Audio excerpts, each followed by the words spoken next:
va très très bien. Ça me fait vraiment plaisir de faire ça avec toi. Ça fait quelques semaines qu'on avait en tête de lancer un podcast ensemble. Et écoute, là, on est passé un peu à l'action. On est tous les deux très stressés, ça se voit, ça va se voir, ça va se sentir, mais c'est pas bien grave. Écoute, de quoi on va parler sur ce podcast? On va parler de plusieurs choses, principalement de business. On est dedans depuis quelques années. On l'a fait en tant qu'employé, on l'a fait en tant que freelance. Nous-mêmes, on a essayé de lancer des boîtes. Il y en a qui n'ont pas fonctionné, il y en a qui ont plutôt bien fonctionné et il y en a qui vont certainement fonctionner dans le futur et il y en a qui ne vont pas fonctionner dans le futur. Et un profil qu'on a qui est assez commun entre nous deux, c'est qu'on est tous les deux des diggers d'Internet. Grosso modo, dès qu'on découvre un nouveau sujet, une nouvelle entreprise, un nouveau fondateur qui nous passionne sur Internet, on peut passer des heures, des journées, voire des semaines à s'informer sur cette boîte, cette industrie ou ce fondateur et être un peu les stalkers de ce sujet-là et récolter un maximum d'informations et en discuter entre nous. Et donc, ça va être le but de ce podcast, c'est de pouvoir en parler entre nous, se partager des idées, se partager des insights de marché, potentiellement avoir des guests aussi, avoir des gens qui ont des esprits plutôt sharp, point de vue business et qui peuvent apporter de la plus-value aux auditeurs. Et voilà. Je ne sais pas si tu as un truc en plus à dire que tu as envie de partager. Ça me paraît être un bon début. On va pas Cool. mettre la barre trop haut. Ouais, exactement. Allons-y comme ça. T'as acheté un micro pour ça? Pour faire ce podcast? On a tous les deux acheté un On a micro, acheté... là. On s'équipe, là. On fait les choses à l'envers, en fait. On investit Exactement. avant même d'avoir du résultat, donc c'est bien. Exactement. On suit On les fait ce conseils qu'on... qu'on... Exactement. On a tous les deux acheté un micro. C'est la même marque, mais c'est deux modèles différents. C'est la marque Blue. On a failli craquer, en tout cas moi j'ai failli craquer pour leur édition World of Warcraft, qui est un jeu vidéo dans lequel j'ai joué, auquel je joue toujours. Ça fait 16 ans que je joue à ce jeu, bordel. Et j'ai failli Avec des petites craquer pour leur... interruptions. Oui, tout à fait, évidemment. Il faut pas le dire, mais évidemment. Et oui, et donc on a acheté tous les deux ce micro-là. On va voir si ça marche plutôt bien. Au niveau de la caméra, moi j'utilise la caméra de mon ordi. Pourquoi on se filme aussi? Parce que ce podcast sera certainement également sur YouTube, avec une volonté claire de marketing.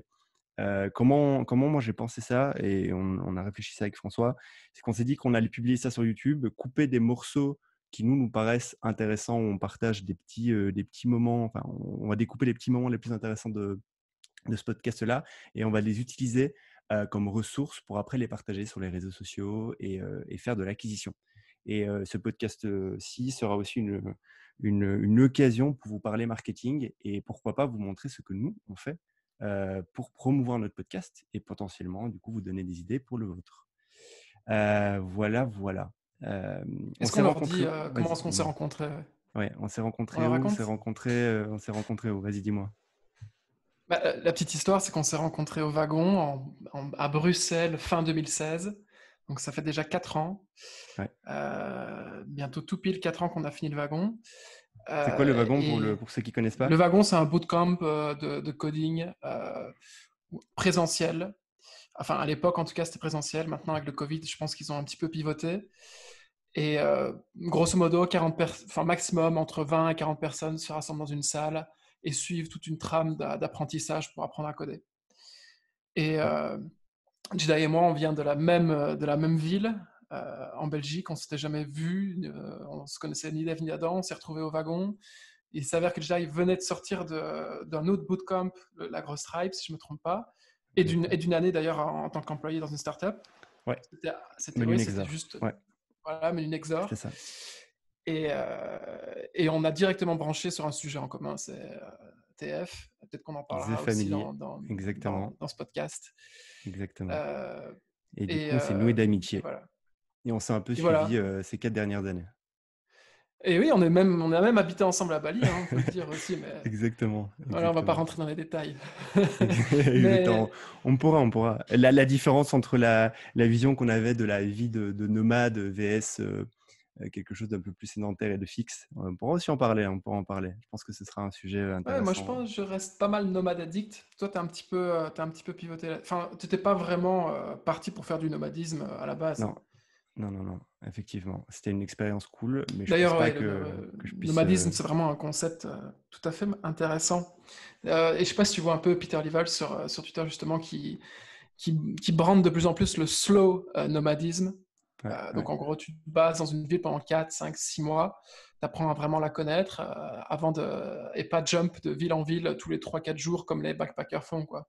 Donc, exactement. il y a vraiment un écart entre la perception que les gens ont du nomadisme digital et du nomadisme digital vécu par les gens qui le vivent vraiment au quotidien, quoi. Exact. Parce que moi, la frustration que j'avais, en tout cas celle enfin, je ne l'ai pas vécu cette frustration, parce que pour le coup, on est resté un mois entier à Bali, mais j'avais peur de faire un saut permanent de ville en ville et en fait de ne pas réussir m'accoutumer de la culture, de l'endroit. Moi, j'ai besoin d'avoir des rites où je passe par les mêmes rues, ce genre de choses, et j'avais peur qu'en sautant de ville en ville en permanence, bah, je ne puisse pas m'accoutumer un peu à la ville.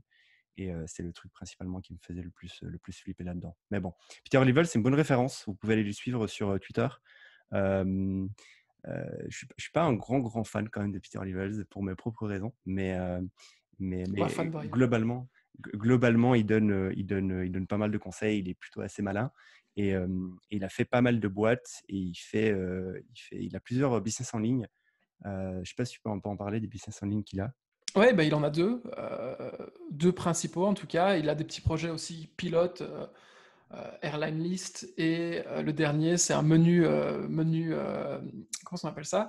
Un menu pour quand tu scannes, un menu scanner, ouais. Donc en gros, avec le Covid, tous les restaurateurs mettent des QR codes. Et c'est QR Scan, ouais, c'est ça, ou menu QR Scan, un truc comme ça. Il faudra que j'aille voir la référence exacte, mais ça, c'est des projets pilotes sur lesquels il bosse un peu en side, sachant que ces deux principaux projets et qui sont rémunérateurs pour lui, c'est Nomad List, histoire basique, mais qui est révolutionnaire à l'époque où il l'a fait. Je pense que c'était en 2015, il a fait une Google Sheet. Et en fait, il s'est lancé dans un délire de faire 12 startups en 12 mois. Il a quitté sa home base qui était Amsterdam pour partir faire le tour du monde. Enfin, faire le tour du monde pour partir en tout cas en Asie où c'était la vie est un peu Abordable. plus abordable, ouais. Et donc, au fur et à mesure de ces différents voyages, il s'est rendu compte qu'il n'avait aucune notion de la qualité du Wi-Fi dans la ville dans laquelle il allait se poser, la qualité de la vie tout simplement, le coût de la vie. Et donc, il a fait une Google Sheet où il référençait ville par ville exactement tous ces éléments. Et puis, il a partagé la Google Sheet sur Twitter. Et Twitter, en fait, c'est vraiment son médium d'acquisition. Enfin, en fait, c'est son seul médium C'est sa d'acquisition. Il maison, fait Twitter. zéro ads. Ouais, exactement. Il dort, il fait tout sur Twitter. Il a même lancé un Twitch, d'ailleurs. Ça, c'est vraiment intéressant. Ce type est toujours au forefront de la tech et de la communication. Je trouve que c'est vraiment un type dont on peut s'inspirer, et même s'il ne se revendique pas du tout comme un marketeur, je trouve qu'il manie super bien les outils, ou en tout cas le mindset, pour vraiment Mm, attirer l'attention, quoi, pour le coup. clairement. Et je pense qu'il fait plusieurs millions par an, c'est Cette ça? sheet, alors Avec ces ouais, business-là. il est à 30K par mois sur Nomad List annoncé. Alors si bien, on en pourra aussi en parler, mais ce sera peut-être aussi un épisode entier sur les open startups, les gens qui partagent leurs stats en temps réel sur leur business. Vous pouvez aller voir sur nomadlist.com/open et vous verrez toutes ces stats, notamment son revenu. Et je pense que Nomad List fait du 30K par mois. Et par-dessus Nomad List, il a branché Remote OK. C'est le premier site web, donc si vous voulez aller voir, c'est remoteok.io. Premier site web qui permet de trouver des jobs en remote, et aussi lui, son business model, c'est de vendre en fait l'accès à toute sa communauté et à tous les gens qui font du remote, des freelances en remote, etc., ou même des employés en remote, quand le remote n'était pas encore à la mode, comme c'est le cas depuis 6 mois. Euh, et là-dessus aussi, je pense qu'il est à 30K par mois, donc 60K par mois sur ces deux projets Exact. pilotes. Voilà. Tu sais si c'est du profit ou du CA? Justement, ça fait partie. Je ne sais pas si lui le met, on peut aller voir hein, sur Ouais. nomadlist.com/open, mais en vrai, il partage du CA, donc du revenue, sachant que sur ce type de business, c'est quand même 90% Ouais, les marges sont énormes, hein. du profit, hein. Il a pas Non, non. d'employés. Je pense qu'il a un ou deux modérateurs Ouais. max pour toute sa communauté. Et, euh, et c'est tout. Donc, je pense que c'est principalement du profit, ouais. Ouais, ouais, ouais. C'est Ah, j'aimerais ça, clairement. ça aussi la beauté du software, c'est que le software te permet d'avoir des coûts fixes très bas et, du coup de faire des jolis profits contrairement au e-commerce ou autre. Après, chaque modèle a ses avantages, bien évidemment. Cool, cool, cool. Ouais, zéro Moi, logistique. ouais, Et aussi, ouais, ce qu'il faut mentionner quand même, c'est que c'est un solo founder, quoi. ouais, il est tout seul, Il a appris effectivement. à Ouais, coder sur le tas, il a tout fait tout seul. ouais, C'est ça aussi, autodidacte, c'est pas mal en solo, termes de. exactement, Ouais. exactement. Il troll beaucoup sur Et il Twitter. a pas fait le euh, wagon pour y arriver. Et il n'a pas fait le Ouais. wagon pour y arriver. Il n'a pas fait le wagon pour y arriver, exactement. Moi, je voulais te parler d'une boîte que j'ai découvert récemment. Ça s'appelle Zip School. Euh, Zip School. Et c'est une boîte, en fait, qui est sortie, qui est toujours dans l'éducation. Du coup, ça suit un peu la vibe autodidacte, wagon, ainsi de suite. Zip School, c'est une boîte qui est sortie du Well Combinator cette année. Well Combinator, c'est un gros incubateur aux États-Unis qui a fait sortir des boîtes telles qu'Airbnb ou autres. Leur modèle, il est assez simple. Il vous accompagne sous une forme de cohorte pendant plusieurs mois euh, euh, avec du conseil sur de l'investissement, sur comment aller lever les fonds, sur comment faire du marketing, comment avoir la première version de votre produit, ainsi de suite. Il y a une sélection qui est assez rude, mais une fois que la sélection est faite, ils prennent part à votre capital. Je crois qu'ils prennent 5%. Je ne suis pas sûr, ça a validé. Je crois que c'est ouvert comme type d'info. Je crois que c'est 5%. Et en échange, 5 ou 7%. 7%, je pense. Ah, j'avais en tête 7, ouais. Ouais, ouais, je crois que c'est ça. Je suis pas C'est ça. sûr. Et c'est Mais 7, je pour un pense. prix fixe, hein, c'est ça. Et en 150. Ils fait, mettent c'est 150K. ça. C'est 150 ou 125? 150 alors? Bon, bah, Oh, un truc comme ok, bah, ça, c'est ouais. 125 ou 150K. Et en général, les boîtes qui sortent de Well Combinator, elles ont une aura autour d'elles, qui est l'aura Well Combinator, parce que tous les investisseurs, toutes les personnes de la tech connaissent Well Combinator et savent que quand il y a une boîte qui sort de là, c'est que normalement, elle a été vétée, qu'elle était plus ou moins bien suivie, qu'elle a passé une sélection assez rude et qui est censée pouvoir faire quelque chose de Ils ont un bon track viable. record. Exactement, c'est ça. Ils ont accompagné des super belles boîtes. Après, ils font du Ils ont volume pas. aussi, donc Ouais. c'est aussi ça le truc. Mais vas-y, dis-moi, tu veux dire quoi? Ils ont pas. Enfin, c'est pas eux qui ont contribué aussi à Airbnb? Enfin, en tout cas, Ouais, c'est ça, contribué. Airbnb. Ouais, Ouais. ouais, ouais, ouais, ouais, Airbnb. Et il y en a d'autres. Et du coup, ouais, Zip School qui est sorti récemment. Zip School, c'est quoi? C'est l'histoire d'un mec qui s'appelle, j'ai noté son nom, s'appelle Farza TV sur Twitter. Vous pouvez aller le follow, Farza TV. En fait, c'est un ingénieur qui est un gros gamer. Vous allez le voir quand vous allez découvrir son compte Twitter. Qui adore apprendre des sujets scientifiques assez complexes à des enfants, à les simplifier et les apprendre à des enfants. Et selon lui, l'éducation, elle doit être fun, elle doit être interactive et elle ne doit pas être ennuyante. Du coup, il s'est dit quoi? Il s'est dit, je vais créer une école en ligne que je vais appeler Zip School, qui aura pour objectif de donner des cours à des enfants curieux entre 4 et 7 ans. C'est vraiment fait, selon lui, il segmente ça sur une niche qui sont les enfants curieux. Le petit truc sous-jacent, c'est qu'à cet âge-là, tous les enfants sont curieux. Tant mieux. Mais voilà. Et en gros, vous pouvez vraiment voir ça comme moi, quand j'étais à l'école, j'avais par exemple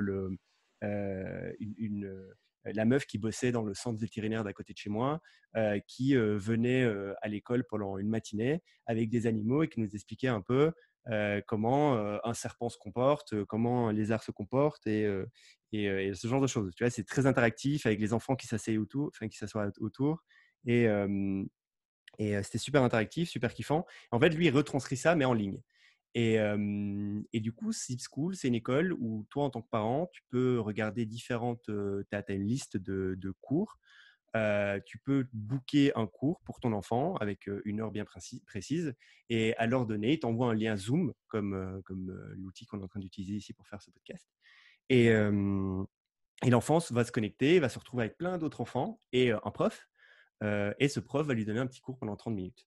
La particularité de tout ça, c'est que les profs sélectionnés, et c'est assez intéressant là-dessus, la façon dont ils sélectionnent les profs, il ne veut pas spécialement que qu'un prof Zip School ait un background de prof.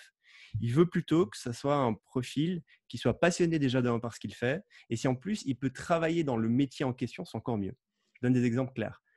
Imagine, tu as un cours sur les fusées ou sur Mars. Bah, ce serait trop bien que le prof soit un ingénieur SpaceX. Ce serait génial, parce que c'est un mec qui est tous les jours dans le métier, et en plus de ça, il travaille pour une grande entreprise, et donc il a certainement des insights que les autres n'ont pas. Et en plus de ça, il faut évidemment que ce prof soit bon, soit un bon prof, enfin, dans le sens où il faut qu'il soit un entertainer, quoi. Il faut qu'il fasse du Orateur, show ouais. pour les enfants. C'est ça, exactement. Par exemple, je sais qu'il y a un cours sur la plongée sous-marine et la prof qui va donner ce cours-là, c'est une plongeuse professionnelle, par exemple. Et c'est juste qu'elle aime les enfants, elle connaît le domaine de la plongée. Par lien plus ou moins direct, du coup, elle s'intéresse au monde sous-marin. Bah, c'est elle qui va donner le cours.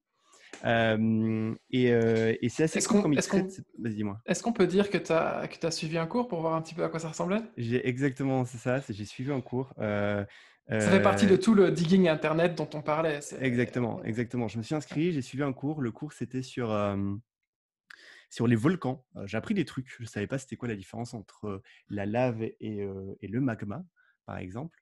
Et il y avait plein d'autres choses. Et pour le coup, c'est assez intéressant parce que j'ai cliqué sur le lien Zoom. Je me suis retrouvé dans un Zoom avec, pour ceux qui utilisent Zoom, avec 400 fenêtres ouvertes. Et en fait, c'était 400 enfants du monde entier. Et alors, un prof, c'était une fille qui est apparue. Et du coup, en fait, dès la première seconde, c'est super interactif. Elle explique qu'on va monter au-dessus d'un volcan. Donc, en fait, il y a un fond vert derrière. D'ailleurs, le fondateur de Zip School envoie un kit à tous les profs avec dedans un fond vert. S'ils ont besoin d'un micro, il leur envoie un micro. S'ils ont besoin d'un peu de matériel pour faire un truc interactif, il leur envoie également ça. Il y a il y a du cœur derrière ces profs parce que il a compris une chose, c'est que les profs, ça va être le corps du business, quoi. Si les profs sont exceptionnels, qui sont on power comme il faut et qu'ils ont les outils qu'il faut, derrière la qualité du service va être incroyable. Il y aura une boucle vertueuse qui va se créer. Et Donc, ouais, d'après toi, c'est vraiment la supply qui détermine la qualité du business sur ce ah bah business-là. de ouf, de ouf. Bah après, tu sais, dans l'éducation, je pense que c'est les profs qui font tout. On se rappelle tous d'un prof qui nous a marqué dans notre enfance. Moi, j'en ai une. C'était ma prof de sciences éco qui m'a vraiment, Big vraiment up. marqué. Ouais, big up. La façon dont elle m'apprenait l'économie et le commerce était une façon assez intéressante qui, je pense, m'a donné aussi des outils pour aujourd'hui m'intéresser à des sujets éco ou des sujets de business. Enfin, c'est vraiment elle qui m'a donné plusieurs outils et une façon de penser, et ainsi de suite. Du Et coup, ils avaient un revenu ou pas déjà, Zip School? non, alors ils étaient à zéro à l'époque. Donc le mec a commencé. J'ai un peu parlé avec lui, c'est intéressant, il m'a donné quelques insides. Ce qu'il a fait au début, c'est qu'il a rejoint plein de groupes Facebook de homeschooling. Avec le confinement, le homeschooling a explosé. Ce qui fait que c'est vrai qu'aujourd'hui, tu tapes homeschooling sur Facebook, catégorie groupe, et tu as là les groupes de maman et de papa qui essaient de trouver des solutions pour leurs enfants parce que les enfants vont plus à l'école. Enfin, pendant le premier confinement, ils n'allaient pas trop à l'école. Il fallait trouver des solutions. Des solutions pour les calmer, les entertain et les éduquer. Et du coup, lui, il a rejoint un maximum de groupes et il a commencé à partager du contenu principalement des petits guides. Donc, en fait, il avait fait des petits PDF, par exemple, ou des petits guides Google Doc ou autres, avec des astuces. Par exemple, alors je ne sais pas s'il a fait ça, mais j'ai vu quelqu'un faire ça. C'est partager un PDF avec un calendrier d'organisation pour les enfants. Donc, tu as un calendrier que tu imprimes, il est super bien fait, super bien ficelé, tu le colles dans ton salon et tu dis aux enfants, ben, vous voyez, ici dans le calendrier, le lundi matin, on fait ça, on est de maman rangée, à 10 heures, on fait des exercices de maths, à machin, tu vois, et ainsi de suite. Et c'est bien ficelé.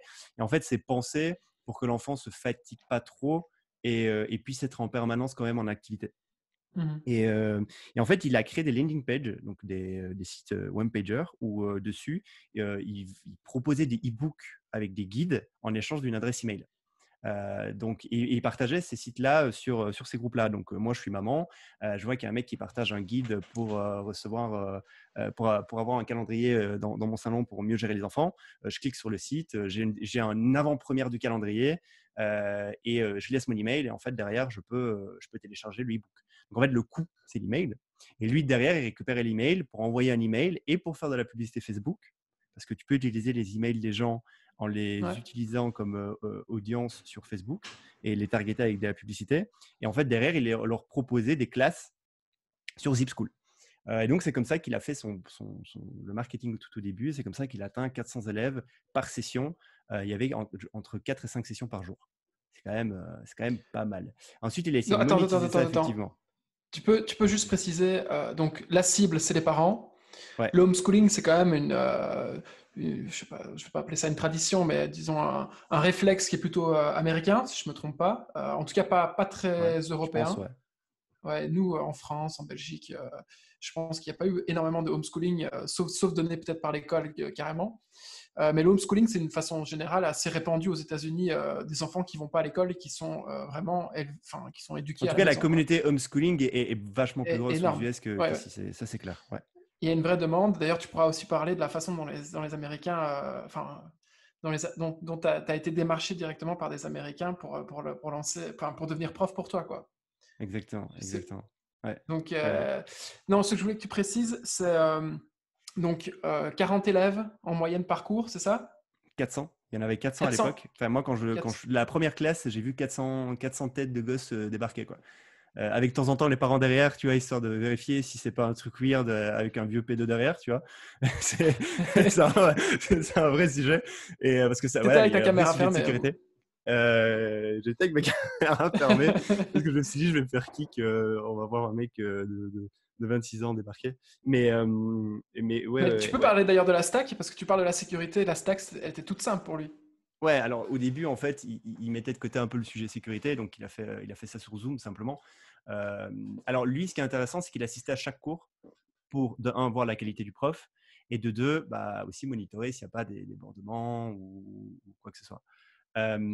Puis ça a évolué, là ça évolue, là il est en train de créer carrément un software de streaming pour plusieurs choses. De un, pour mieux gérer la sécurité.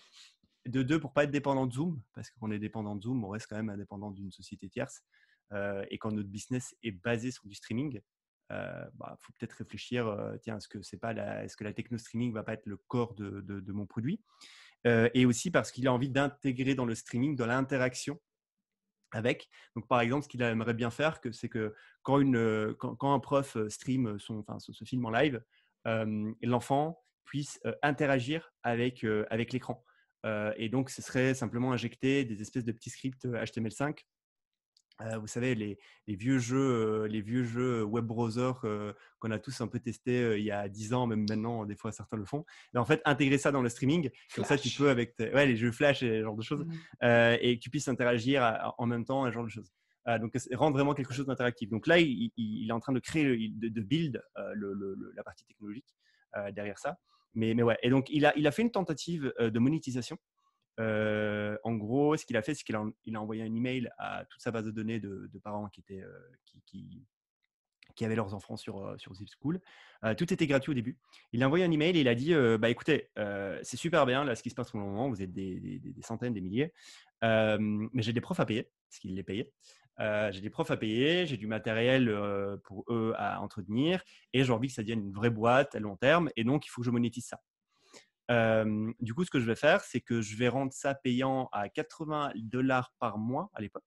À l'époque, ça veut dire pendant le confinement, $80 par mois. Et pour la première semaine, je vous fais une réduction de 50% sur le premier mois. En quelques heures, il a eu, je ne sais plus, quelques milliers d'euros d'abonnement. C'était assez fou. Il a fait ça, il a screenshoté tout ça, il a partagé sur Twitter, vous pourrez aller voir. Et quelques semaines après, il a levé de l'argent avec des investisseurs. Je ne sais pas combien, j'ai essayé de fouiller, je n'ai pas réussi à trouver le montant qu'il a levé. Et il a pris la décision de couper tous les abonnements, de faire ça en gratuit, de faire du volume et de ne pas s'occuper de faire payer ça au début. Là, maintenant, j'ai vérifié récemment, il y a une semaine, ça a un peu changé. Maintenant, il y a un abonnement, quoi. Maintenant, il y a un abonnement. Ah bon. Tu as plusieurs classes gratuites. Et après, je ne sais pas s'il y a un abonnement où tu payes par classe. Mais en tout cas, les premières classes sont gratuites et après, il y a des abonnements. Donc voilà, je trouvais ce business super intéressant. Et alors, pourquoi je parlais de ce business-là? Parce que je pense qu'il y a un boulevard en France. En fait, il y a place à faire un copier-coller de Zip School en France. Trouvez vos profs grâce à des groupes de homeschooling, parce que c'est aussi le truc qu'il explique, c'est que les premiers profs, alors le premier prof c'était lui, ensuite c'était sa maman qui a donné des cours, ensuite c'était un pote à lui qui était ingénieur dans une boîte, et ensuite il a commencé à publier des annonces de recrutement de profs sur les groupes de homeschooling justement. Donc, il disait, je cherche des profs pour des enfants. Voici les détails, postulez. Envoyez-moi une petite vidéo d'1 minute en me montrant une simulation d'un cours pour voir un peu à quoi ça ressemblerait. Et en fait, je pense qu'il y a un vrai boulevard en France. Donc, s'il y a quelqu'un ici qui écoute, qui est fan d'éducation, qui a envie de lancer une école en ligne pour les enfants curieux, ce qui veut dire en fait tous les enfants, je pense, allez-y. Il y a vraiment un putain de boulevard. Et trouver les profs, c'est pas bien compliqué. Trouver les élèves, ben, on vous a donné quelques indices. Et donc, n'hésitez pas, quoi. Qu'est-ce que tu penses de tout ça? Et, euh, et dis-moi un peu. Bah, moi, j'ai bien kiffé l'idée quand tu m'en as parlé à l'époque, et surtout le côté, enfin, le côté no-code m'a attiré très rapidement, dans le sens où vraiment, hein, tu peux faire un copycat de Zip School en une après-midi, sans problème. C'est ça. Parce que la clé, c'est Et la distrib pour le coup. Et là, ouais, on en revient à un fondamental, c'est que la clé d'un business, quand c'est pas quand c'est pas de la deep tech, la clé, c'est la distribution. C'est trouver des profs, trouver des élèves et les matcher. C'est surtout ça qui et importe. avoir Et lui, il attribue ouais, des cours de intéressants. qualité. Ouais. Exactement. Et après, faire en sorte que ton produit, donc là, en l'occurrence, le produit, c'est le cours, soit le plus intéressant possible, clairement. Ouais. Et, et oui, j'avais bien aimé, mais c'était très simple, hein. Un Webflow, un Zoom et des emails entre les deux. C'était vraiment super simple. Exact. Les emails, pas très recherchés, hyper simple, black on white, Ouais. et tout roulait très, très facilement. À mon avis, il y avait un petit peu du Zapier derrière pour Ouais, je automatiser pense aussi. plein de trucs. Et vraiment super belle idée. On en avait parlé, on avait un petit peu réfléchi à l'idée un peu plus profondément. Ouais. Et on s'était tous les deux dit, ouais, en France, alors, au-delà même du problème du schooling posé par le confinement, il y a vraiment de la place pour faire des activités un peu extrascolaires, au-delà de, enfin vraiment, pour le coup, en plus, c'est pas des cours de maths, c'est pas des cours de bio, c'est pas des cours de français, c'est vraiment des cours de base extrascolaires. Ouais, Donc, ouais. ouais, comme on a tous plus ou moins pu connaître une après-midi à parler des Warhammer, ça peut être aussi une heure à parler du hamster et de sa façon de se comporter dans son habitat naturel. Exactement. Je veux une école du hamster, oui, ça j'en veux une.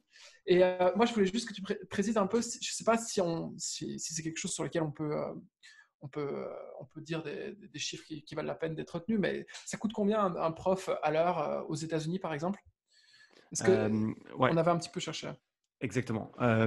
Lui, si je me trompe pas, il avait posté une annonce et voulait les payer. Dis-moi si tu avais vu, c'est aussi, je pense, c'était $30 de l'heure, non? C'était pas ça?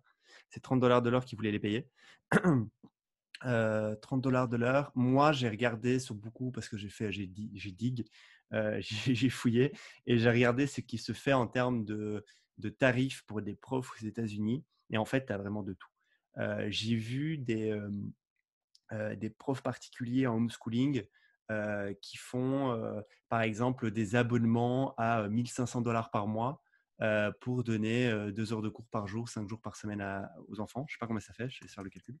Euh, et, euh, et comme j'ai vu des gens faire ça pour, par exemple, j'ai vu, c'est une femme, c'était une indienne qui était prête à faire ça pour 10 euros de l'heure. Euh, donc, ce qui est cool, c'est que c'est Ouais, en anglais. En fait, il suffit d'être passionné et c'est en anglais, ce qui fait que pour le coup, bah, tu n'es pas obligé forcément d'avoir des Américains. Tu peux aussi avoir des gens dans d'autres pays qui parlent anglais, qui comprennent très bien ce sujet-là, qui sont passionnés, qui aiment les enfants et qui sont prêts à faire du contenu. Euh, pour donner un exemple, j'ai été mis en relation. Enfin, j'ai discuté avec un mec, c'était un Polonais. C'est un Croate ou un Polonais c'est qui un est croate. avocat. Ouais, c'est un Croate qui fait des études, il fait le barreau. Et en fait, il est passionné de chiens. Il a des bergers allemands chez lui. Il est vraiment passionné par ce sujet-là. En plus, il fait du théâtre depuis plusieurs années et il adore les enfants. Et en fait, il était prêt, il parlait très bien anglais et il était prêt en fait à donner un cours sur les animaux, sur les chiens, quoi.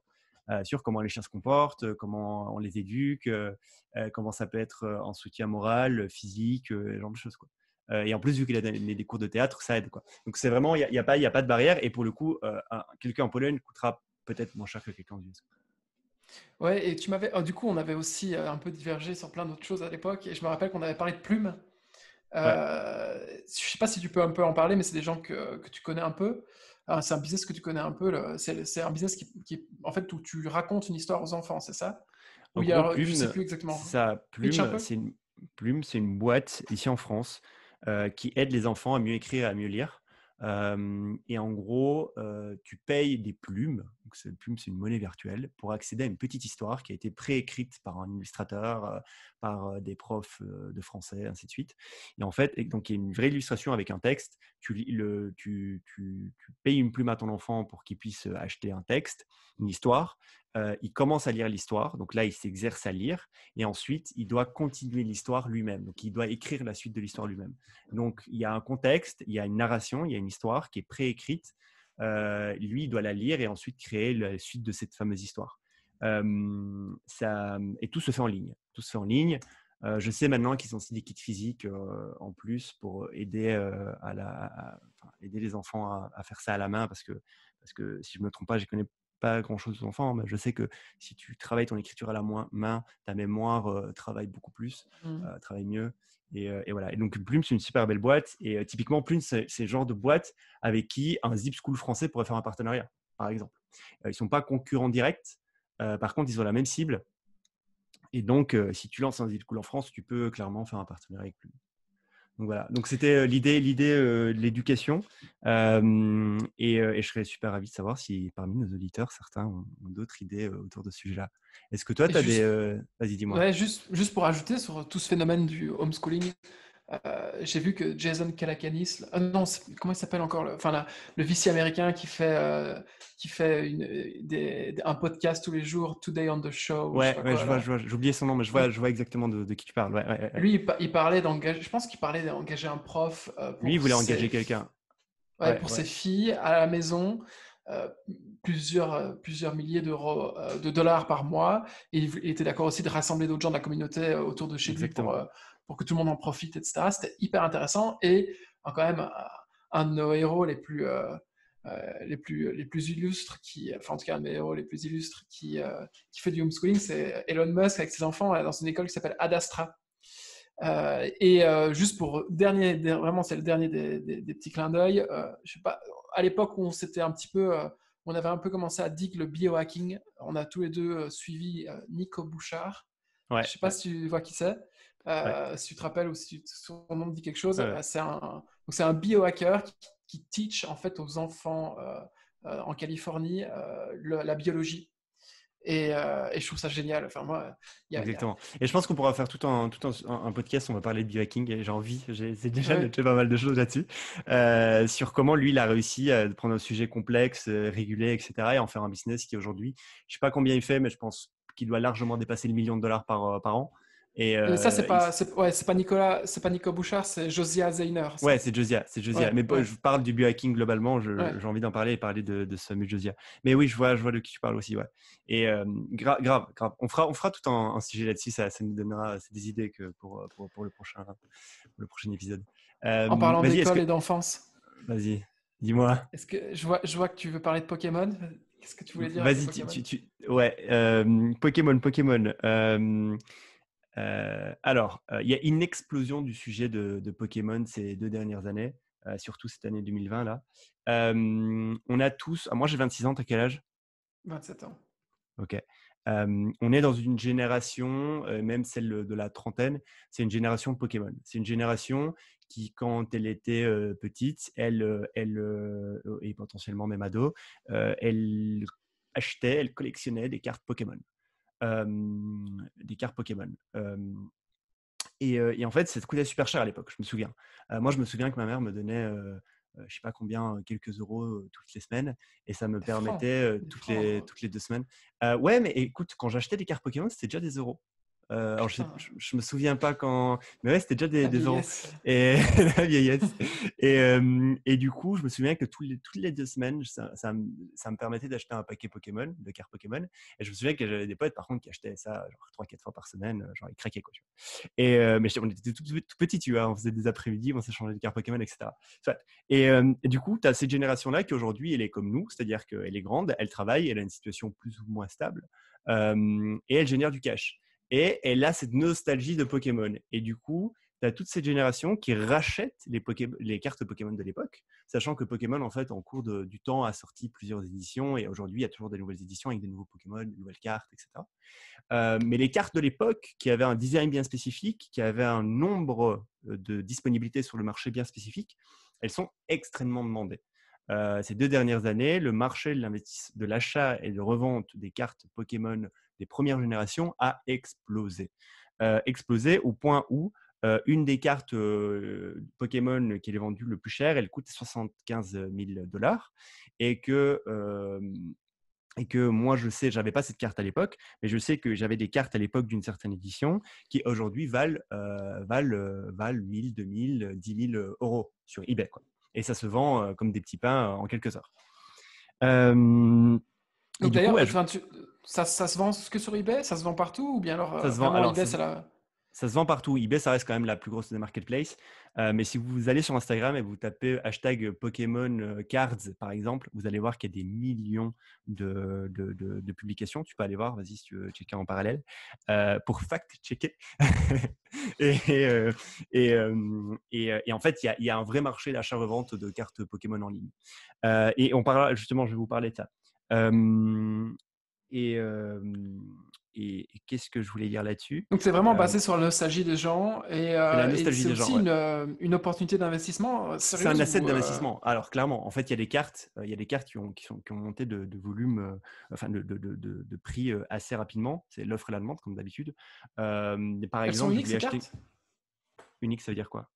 Non, il y a plusieurs. Tu Enfin, vois, chaque Pokémon il y a et chaque plusieurs… ok. édition, par exemple, il y a 1000 exemplaires, 10 000 exemplaires, etc. Et en fait, ça, c'est un des paramètres justement qui va définir la rareté, le prix et l'exotisme de la carte.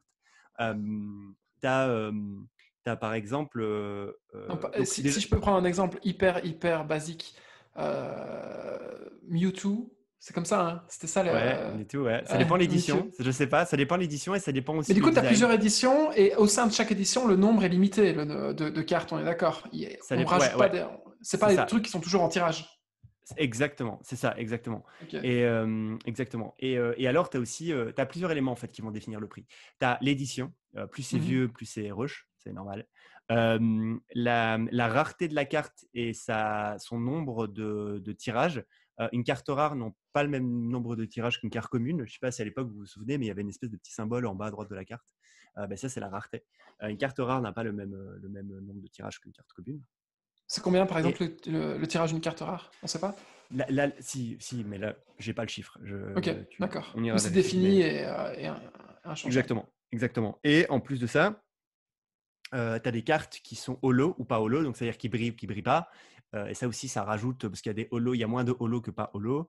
Mhm. Euh, et là-dessus, et alors, comment tu fais aujourd'hui pour connaître la valeur de ta carte? En fait, tu fouilles sur Internet, il y a des blogs, il y a des chaînes YouTube, il y a des chaînes YouTube de ouf sur des mecs qui font des analyses de cartes, qui te font des feedbacks, qui te montrent ce qu'ils ont acheté, ils te montrent ce qu'ils ont vendu, ils font des giveaways. Et genre, il y a des mecs qui ont plusieurs centaines de milliers, plusieurs millions d'euros en assets. Récemment, il y a Paul, comment il s'appelle, le gros youtubeur là euh, Ah ouais. trouve-moi le nom. Ce mec-là qui a fait un Jack unboxing Paul. d'une Paul euh, Logan. Paul Jack Logan. Paul. Ouais. Il a fait un Logan Paul. unboxing Exactement. Logan Paul. Il a fait un unboxing d'une boîte Pokémon qui vaut la blinde. Il y a comment il s'appelle, Steve, c'est Aoki, c'est le DJ là. Hein. C'est Steve Aoki qui avant-hier, je crois, a fait. Tu vas sur le compte Instagram de Steve Aoki et il y a plein de posts. Va vérifier. Il y a plein de posts sur Pokémon parce que le mec est devenu fan de la nostalgie, quoi. Et il achète pour des dizaines de milliers d'euros. C'est assez déconnant. Et, euh, et donc, la rareté est définie par plusieurs éléments. Il y a des blogs, il y a des chaînes YouTube, il y a des Instagrammeurs qui te donnent pas mal d'astuces. Il y a aussi des arnaques, évidemment, hein. Il y a aussi des fausses cartes qui circulent, ce genre de choses, évidemment. Euh, et du coup,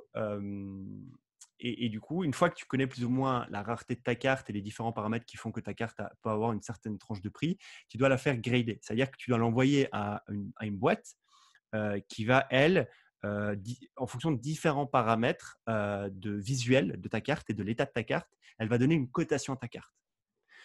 Vous allez souvent voir PSA 8, PSA 9, PSA 10. Ça, c'est C'est les quoi les trois boîtes qui meilleures font ça? cotations. Tu C'est connais? PSA. PSA, justement, fait ça. Il faut vraiment qu'on creuse le sujet de PSA. Je suis super curieux de connaître le business model. Je sais qu'il y a des franchises PSA. Il y en a une à Londres. où en gros, tu envoies ta carte, tu envoies une carte ou plusieurs cartes. Donc, il y a une réduction de prix, évidemment, si tu envoies plusieurs cartes. Et eux réceptionnent la carte. Ça coûte une blinde d'envoyer ta carte, de la faire grader. Ça peut prendre plusieurs mois. C'est assez déconnant, mais avec donc l'explosion de ce domaine-là, en fait, ça a pris. Des fois, pour faire grader une carte, ça peut prendre plusieurs mois. Donc, tu l'envoies, tu payes, je sais pas moi, 20, 30, 40 balles pour envoyer ta carte. Et plus C'est pas que les l'expédition. cartes Pokémon d'ailleurs, hein, c'est tout, Alors, c'est c'est les cartes ça. de baseball, tous les Exactement. collectibles. Alors, et c'est ça. Donc là, on parle de Pokémon, mais en fait, il y a un tas de collectibles qui sont disponibles. Les cartes baseball de ouf, les cartes FIFA, enfin les cartes de foot aussi, plus en Europe pour le coup. Les cartes de football américain, de baseball, de basket. Basket, c'est la folie. La NBA, les cartes de la NBA, c'est une folie aussi. Alors, je parle de Pokémon parce que moi, j'ai un attrait à Pokémon. Et pour le coup, donc ouais, tu envoies ta carte, ça peut prendre plusieurs mois pour se la faire grader. Et une fois que tu l'as fait grader, là, tu sais que ok, c'est validé cette carte. C'est une PSA 9. Je sais que si tu regardes le marché, les ventes des 6 derniers mois, la carte, elle a fait de 100 euros à 10 000 euros. Donc, ça veut dire qu'en fait, le prix actuel de vente moyen, c'est 10 000 balles. Et, et pourquoi je parle de tout ça? Parce que déjà, c'est un asset d'investissement, c'est un vrai asset d'investissement. Vous pouvez acheter, revendre, hold, attendre que le prix monte, comme de l'investissement classique, quoi. Et en plus de ça, c'est un kiff nostalgique. Et troisième élément, c'est que vous pouvez même faire de l'argent sans forcément acheter. Et comment j'ai découvert récemment un mec sur, sur Instagram qui a créé une mini marketplace d'achat-revente de cartes Pokémon sans que lui les stocke. Donc en gros, et sans qu'il les achète. Donc en gros, qu'est-ce qu'il fait? En fait, il passe des annonces pour les acheteurs et les vendeurs. En fait, quand il y a un marché avec de l'offre et de la demande, il y a une question de liquidité. La liquidité, c'est la fluidité, c'est la rapidité et c'est le volume disponible entre l'offre et la demande. Plus il y en a, plus les choses se passent bien, plus les transactions se passent bien, plus elles sont rapides et plus le nombre de transactions possibles est grand sur une journée. Euh, et en fait, évidemment, sur ce sujet-là, la liquidité, plus il y a de gens qui ont des cartes et qui veulent les vendre ou les acheter, plus la liquidité est grande. Mais ça reste quand même un marché qui n'est pas le même marché des crypto-monnaies ou le marché de la bourse. Ça reste quand même un marché plus petit que tout ça. Et donc, il y a une plus faible liquidité. Et du coup, lui, qu'est-ce qu'il s'est dit? Moi, je vais créer un compte Instagram où je vais faire payer les acheteurs et les vendeurs pour passer l'annonce sur mon propre compte Instagram. Donc, lui, son but, c'est d'attirer, Solution, de quoi. créer une audience qui s'intéresse aux cartes Pokémon, qui veut acheter, qui veut vendre. Et là, je crois qu'il a 10 000 followers. Je sais pas. Ouais, je crois il a 13 000 followers. Il a dépassé, il a 13 000 followers. Et, et, euh, et après, des gens qui veulent vendre leurs cartes postent sur eBay. Mais alors, pour avoir de la distribution sur eBay, donc pour que les gens découvrent la carte, évidemment, il y a eBay qui fait de la distribution à travers eBay. En fait, si tu veux, tu peux aussi payer ce compte Instagram. Ça coûte 5 balles, c'est 5 balles par jour, 5 dollars par jour, pour qu'il fasse une story, un post en disant, voilà, Jedi sur Instagram, il vend cette carte, elle est à 300 dollars. Si vous la voulez, si vous voulez l'acheter, allez sur son profil Instagram et il a le lien eBay dans sa bio. Donc c'est tout le phénomène du shout-out, quoi. Comme à l'époque, tous les Exactement. influenceurs faisaient ça aussi sur tous les Exactement. sujets. Exactement. Et pour le coup, là, c'est super intéressant parce que j'ai fait mes petits calculs. Et donc, il a 13 000 followers. Écoutez bien, il a 13 000 followers. Ça fait plus ou moins un an qu'il fait ça quand même. Au début, c'était assez lent, il se cherchait.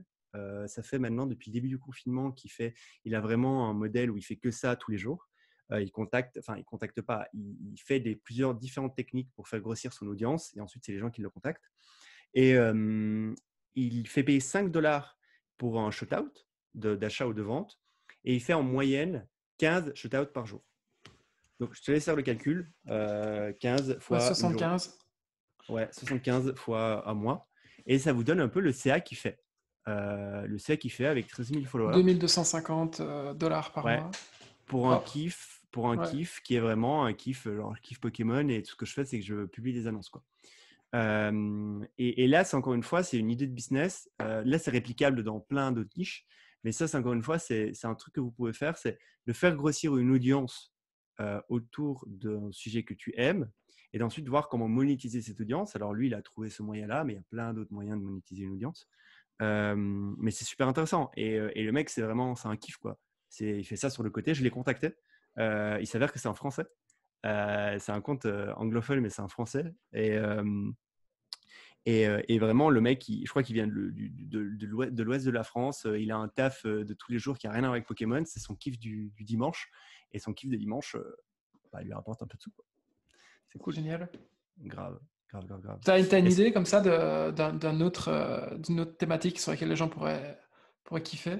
Parce que les Pokémon, enfin, un truc qui est semblable aux Pokémon, ça, il y a quelque chose qui te vient en tête ou pas? Dans les collectibles, tout ce qui est basket, NBA, en fait, toutes les niches. Après, il y en a d'autres. Il y en a d'autres. Il y a la brocante. Je t'ai peut-être déjà parlé de ça, mais pendant le confinement, j'ai aidé une fille qui est psychologue de profession et qui a une passion du dimanche qui est la brocante. Donc, elle va chiner en fait dans les brocantes. Des objets plutôt bien ficelés. C'est souvent du vintage, mais pas que. C'est souvent de la vaisselle, mais pas que. Euh, et en fait, elle voulait monétiser cette passion. Et en fait, elle avait des stocks et des stocks parce qu'en fait, elle achetait des masses de produits. Elle avait des stocks et des stocks chez elle. Elle fait, mais il faut que j'arrive à les écouler. Comment faire? Et du coup, on a un peu regardé sur Instagram, vu que la brocante, c'est quelque chose de visuel. On a été voir sur Instagram si l'hashtag brocante en ligne, et ce genre de choses étaient utilisés. Et en fait, c'était massivement utilisé. Du coup, qu'est-ce qu'on a fait? On a créé un compte Instagram où tous les jours, elle postait tous les objets qu'elle avait à vendre avec un prix. Elle est très, très, très vite montée à 1000 euros par mois de CA.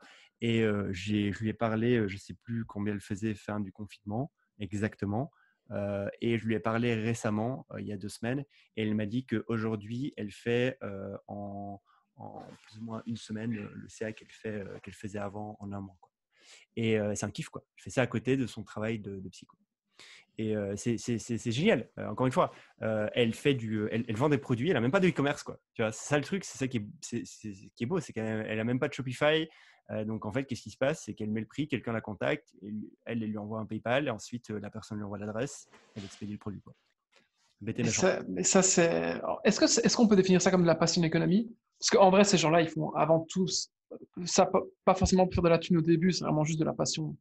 Ouais, je Ils comptent pense. pas les heures, ils regardent pas forcément le prix. Enfin, sauf si ça fait partie du délire, comme le cas de la brocante. Là, le but, c'est d'avoir le truc moins cher possible. Enfin, bon, t'as compris l'idée. Mais Ouais. est-ce que ça, c'est de la passion économie? Je sais pas, il y a un super article de Hugo, un pote, et je ferai partager certainement cet article sur ce podcast à un moment donné, qui fait une comparaison entre la creator economy et la passion economy. Je n'ai pas envie de dire de bêtises parce que j'ai pas tout le détail, mais il a fait une analyse plutôt bien intéressante sur ça. Et je ne sais pas si tu peux définir ça comme passion economy. En tout cas, il y a une réalité, c'est que c'était une passion. Elle ne savait pas du tout comment la monétiser. Aujourd'hui, elle l'a monétisée. Et, et ça, c'est typiquement Covid-proof, quoi. C'est-à-dire que c'est la pire année pour l'entrepreneuriat, la meuf, elle déboîte, quoi. Elle déboîte. Alors là, elle fait moins de brocante, évidemment, mais voilà, quoi. Mais elle avait du Mais stock, d'ailleurs, ça c'est sûr. est-ce que c'est pas un sujet? Est-ce que c'est pas le fait que les gens puissent plus aller sur les brocantes qui crée un momentum pour ce genre de bise? Ouais, peut-être, je sais pas. Alors on avait quand même regardé, on avait vu qu'il y avait des comptes similaires aux siens qui existaient Mhm. depuis pas mal de temps, qui avaient beaucoup de followers, des dizaines de milliers de followers. Donc je pense que c'est quelque chose d'assez vieux. Je veux dire, la brocante et la vente d'objets de brocante, c'est vieux comme le monde. Enfin, c'est super vieux comme sujet. C'est des métiers un peu poussiéreux. C'est juste que derrière, on y applique un canal de distribution qui est Internet et les réseaux sociaux. Et si c'est bien fait, si c'est bien ficelé, ça peut faire des économies d'échelle super intéressantes, quoi. Mais je suis clair que le Covid, enfin, c'est clair que le Covid a dû certainement jouer là-dedans, quoi. Et cette espèce de non-utilisation d'un module e-commerce basique, genre Shopify, etc., c'est aussi une mouvance que moi, je remarque. Là, par exemple, je suis sur une meuf sur Twitter qui s'appelle Diana Allen. Elle a créé une marque de bougies avec des senteurs particulières, etc. Elle Ok, s'appelle terrasimpli.com. vas-y, je vais aller Son voir seul en canal de parallèle. distribution, elle en parle, c'est Insta. Elle a même pas de Shopify. Son stock, elle le fait chez elle. Ses bougies, elle les coule. Je sais pas exactement comment on fait une bougie, mais apparemment, elle fait tout chez elle aussi. Ma mère Et, faisait des bougies quand j'étais petit. ben ouais. Mais ouais. Mais ouais, en gros, Et tu tu vois, as du elle a produit que quitté tu son coules. job pendant le confinement. Pendant le confinement, elle a quitté son job, alors que elle est US-based, donc elle n'a pas tout l'avantage qu'on pourrait nous avoir Social ici qu'on en peut Europe. avoir. Ouais. Ouais. Putain, c'est balèze, balèze, balèze, balèze. Mais ouais. Et je pense qu'elle a 3-4 cas par mois, là. Donc, son centre de coupe vraiment primaire, c'est la logistique. Ok. C'est tout. Et la matière première, je suppose quand même. La matière première coûte rien. C'est des Ouais, non, bougies, c'est de la je me cire. souviens, quand j'étais petit, ma mère faisait des bougies et ça coûtait vraiment pas grand-chose. En fait, c'était une espèce de poudre que tu mélangeais avec de l'eau, je sais pas quoi, Ouais. et ça faisait un produit et tu le coulais, enfin, et tu le chauffais et puis tu le coulais et ça faisait des bougies, quoi. Après, je suis pas un expert de bougies, mais oui, je pense Mais pas que la ça va passion coûter moins économie, ça cher. pourra faire l'objet aussi d'un Ouais, podcast tout entier je en pense vrai. qu'on pourra s'amuser à lister quelques boîtes. Est-ce que toi, tu as une petite boîte à me partager là, sous le coude? Euh, En vrai, on a déjà fait pas mal de tours, mais juste sur le thème de la nostalgie, moi j'ai découvert un truc, bah, je pense que c'est toi qui me l'as envoyé, Magic Spoon, vous pouvez aller De voir, donc ouf. comme Et ça, après, je vais te raconter un truc. Vas-y, vas-y, vas-y. et Magic Spoon, donc c'est des céréales, c'est des boîtes de céréales à l'ancienne qui vraiment surfent sur la nostalgie. Mais c'est encore une fois, c'est très ricain. C'est un peu comme Frosties en France, comme si on faisait les petites boîtes Frosties des années 90. Exactement. Ben c'est la même chose, sauf que c'est pour les Américains. Et c'est une boîte DTC, donc direct to consumer. Ça, Ils c'est sont un pas en truc dont retail, ils j'entends sont le. pas dans les magasins, Ouais, ouais. c'est ça, directement via leur e-commerce. Et ça, c'est vraiment aussi une mouvance dont j'entends de plus en plus parler Ouais. et que j'explore même en ce moment. Et il y a quand même une Et je nuance. trouve Il y que a c'est quand assez même une fort. nuance, c'est que ils font des produits. Je pense que c'est vegan, je suis pas super méga sûr, mais surtout sans sucre ou presque pas de sucre et rempli de protéines. Ouais, c'est high Vous avez quand protein. même ça. C'est ça, ouais. Et c'est super drôle que tu me parles de cette boîte parce que moi j'ai découvert ça comment? C'est parce que je suis un mec qui s'appelle Ryan Holiday, qui a un podcast, une newsletter sur le stoïcisme. Et lui, il est sponsorisé, enfin, il promeut beaucoup Magic Spoon et il reçoit des kits Magic Spoon, il les met en avant. Donc j'ai quand même été regarder. Et ensuite, j'ai découvert Magic Spoon. Le site est génial. Donc allez sur le site, vraiment, Magic Spoon sur Google, vous allez le trouver. C'est Magic comme Magic Spoon, comme cuir en anglais. Et c'est un vrai kiff quoi, de se balader sur le site. Donc ça, c'est cool. Et le design est super bien léché. Alors c'est vraiment propre. Et en fait, j'ai essayé de commander et fuck, ça, il livre qu'aux US. Et donc, j'étais super baisé. Je me suis dit, putain, merde, moi aussi, je veux avoir des Kellogg's, enfin, des céréales, tu sais, crunchy, qui ont une belle gueule, en fait. Elles ont vraiment une belle gueule, quoi, leurs céréales, le matin, et où il n'y a pas trop de sucre. Je me suis dit, tiens, pourquoi moi, j'en ferais pas pour chez moi? Et du coup, j'ai été sur Google et j'ai tapé comment faire des céréales protéinées. Alors, j'ai trouvé de tout et souvent, c'est des recettes où la gueule du truc est dégueulasse. Genre, c'est des meufs qui font des céréales hyper protéinées Gros et c'est frometon. super moche. Ouais, c'est super moche, quoi. Et du coup, je me suis dit, merde, c'est pas possible. Tu dois pouvoir faire un truc plus beau. Et alors, en fouillant, j'ai trouvé 2 articles de 2 recettes où c'est vraiment, visuellement, ça ressemble à des Frosties. C'est vraiment, enfin, c'est coloré, ça donne envie de croquer dedans. Et en plus de ça, la recette fait en sorte que c'est hyper protéiné, peu de sucre T'as testé? voilà quoi. Alors non, j'en ai pas fait. D'ailleurs, j'ai vu des kits sur Amazon de moulage de Frosties parce que dans la recette, elle donne un lien vers Amazon pour évidemment Et pour pouvoir ça, mouler tout ce tes qui est trucs. kit de cuisine, etc., on sait vers quoi ça va déboucher si on continue à parler de ça. Ouais, clairement. Du coup, prochain épisode peut-être, parce que là, je vois qu'on Grave, approche de l'heure. grave, Ouais, grave, grave, donc grave. c'était juste Magic Spoon. J'ai plein d'autres boîtes aussi dont on pourra parler plus tard.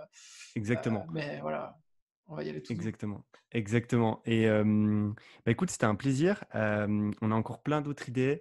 On va peut-être faire un groupe. On va voir. On y réfléchit encore, mais on va peut-être faire un petit groupe privé. On va accepter toute personne qui s'intéresse euh, au business, qui a envie d'avoir des idées, qui a envie de partager ses idées, qui a envie de partager son business qu'il est en train de démarrer et voir si le reste de la communauté peut l'aider sur comment démarrer. Ou quelqu'un qui a déjà un business qui tourne, il a envie de passer à la vitesse supérieure. Et peut-être que dans le groupe, il y aura des gens qui font du marketing ou autres qui peuvent aider, qui peuvent dépanner. Euh, Ça parlera principalement business, ça parlera argent. C'est un sujet aussi dont on parlera dans le reste des podcasts et qu'on aimerait aborder sur ce fameux groupe. Donc, on va voir si on met ça en place. Si on met ça en place, vous le saurez dans le prochain épisode. C'était cool, c'était un plaisir. On se revoit bientôt. Ouais, next time. Cool. Next time. Ciao. Ciao, ciao.